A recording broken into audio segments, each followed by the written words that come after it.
back to No Drugs Ever Again. This time we're going to talk about neurological studies that are fascinating on the subject of addictions.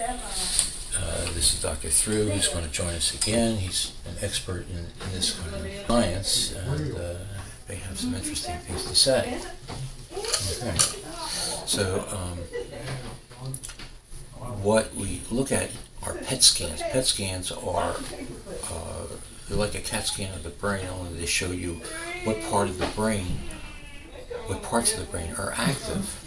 The active parts of the brain in a traumatized person are in the memory areas, which are in the hippocampus of the brain. So you can actually see a hot spot in the hippocampus where the trauma, or the memory of the trauma, lights up that portion of the brain. So it's there all the time and ready to go, ready for a flashback at any point.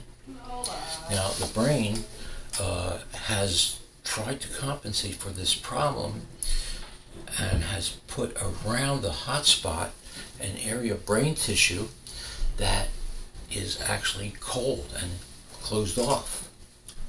And that closed off part of the brain is there to encase that hot spot so it doesn't keep shooting off. This part of the brain that's just shut off, shut down, to enclose that hot spot. But what does that mean? Excuse me for a second. Just look at the camera. What does that mean? You can actually see this hot spot working when you talk to somebody that has significant PTSD. Yes.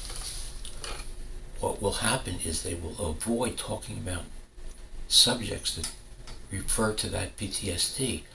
You can ask them, has there been a childhood trauma or what have you, and they may say there has been, but then you'll see them change the subject. And if you try to bring them back to the subject, they'll change the subject again. The basic agenda is to avoid dealing with things that are in that hot spot, avoid dealing with the trauma. And you can just see it in a conversation that you're having with people. That's true, yes.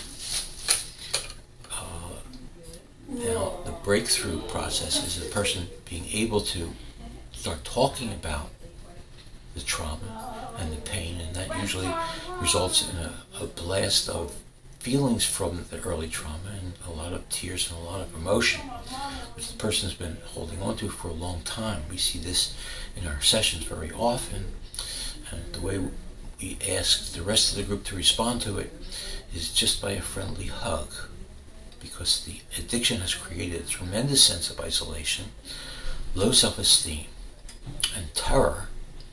And when the person is able to reveal in a public sense the trauma and express the emotion relating to it, we ask the other people of the group to basically acknowledge that as the essence of the problem and to help that person by virtue of giving them a hug or a reassurance.